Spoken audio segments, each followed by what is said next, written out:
नमस्ते। गीत मैंने चैनल में आप लोगों का स्वागत है। मैं आप लोग को आज शिव गुरु का शिव चर्चा भजन सुनाऊंगी। गीत पसंद आएगा तो लाइक करिएगा, सब्सक्राइब करिएगा, शेयर करिएगा, कमेंट में ज़रूर लिखिएगा गीत शिव गुरु का शिव भजन कैसा लगा। हरे शिव गुरु भेजले मोबाइल हो, टावर दूराही से पकड़े। शिव गुरु भेजले मोबाइल हो, टावर दूराही से पकड़े। दूराही से पकड़े हो, दूराही से पकड़े, दूराही से पकड़े हो, दूराही से पकड़े। शिव गुरु भेजले मोबाइल हो, टावर दूराही से पकड़े। शिव गुरु भेजले मोबाइल हो, टावर दूराही से पकड़े।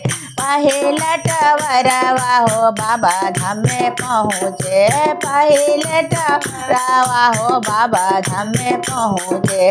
बाबा धाम के लोगवा चर्चा करी है हो, टावर दूराही से पकड़े। बाबा धाम के लोगवा चर्चा करी है हो, टावर दूराही से पकड़े। शिव गुरु भेजले मोबाइल हो, टावर दूराही से पकड़े। शिव गुरु भेजले मोबाइल हो, टावर दूराही से पकड़े। दूराही से पकड़े हो, दूराही से पकड़े, दूराही से पकड़े, दूराही से पकड़े। शिव गुरु भेजले मोबाइल हो, सावर दूराही से पकड़े।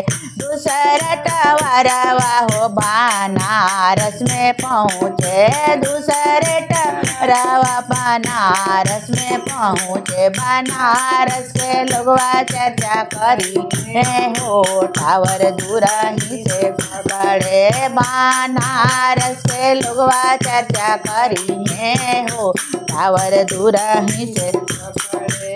शिव गुरु भेजले मोबाइल हो, टावर दूराही से पकड़े। दूराही से पकड़े हो, दूराही से पकड़े। शिव गुरु भेजले मोबाइल हो, टावर दूराही से पकड़े।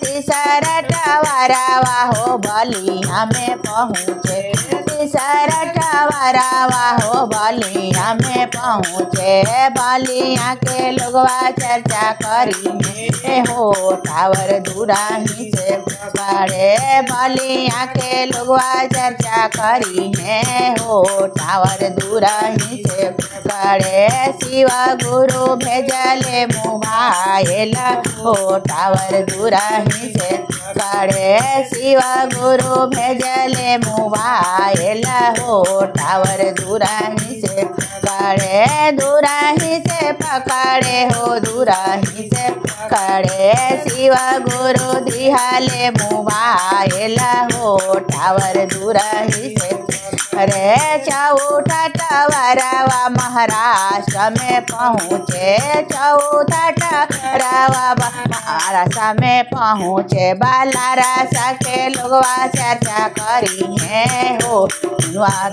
टावर दूराही से पकड़े। बालारासा के लोगवा चर्चा करी है हो, टावर दूराही से पकड़े। शिव गुरु भेजले मोबाइल हो, टावर दूराही से पकड़े। शिव गुरु भेजले मोबाइल हो, टावर दूराही से पकड़े। दूराही से पकड़े हो, दूराही से पकड़े, दूराही से पकड़े हो, दूराही से पकड़े।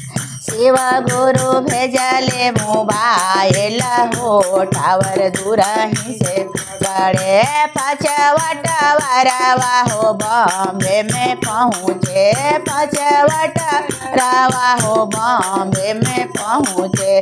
बॉम्बे के लोगवा चर्चा करी है हो, टावर दूराही से पकड़े। बॉम्बे के लोगवा चर्चा करी है हो, टावर दूरही से पकड़े शिव गुरु भेजले मोबाइल हो टावर दूरही से पकड़े शिव गुरु भेजले मोबाइल हो टावर दूरही से पकड़े दूरही से पकड़े हो दूरही से पकड़े दूरही से पकड़े हो दूरही से पकड़े शिव गुरु दिहले मोबाइल हो टावर दूरही से पकड़े शिव गुरु दिहले मोबाइल हो टावर दूरही से पकड़े। बोलो शिव गुरु महाराज की जय।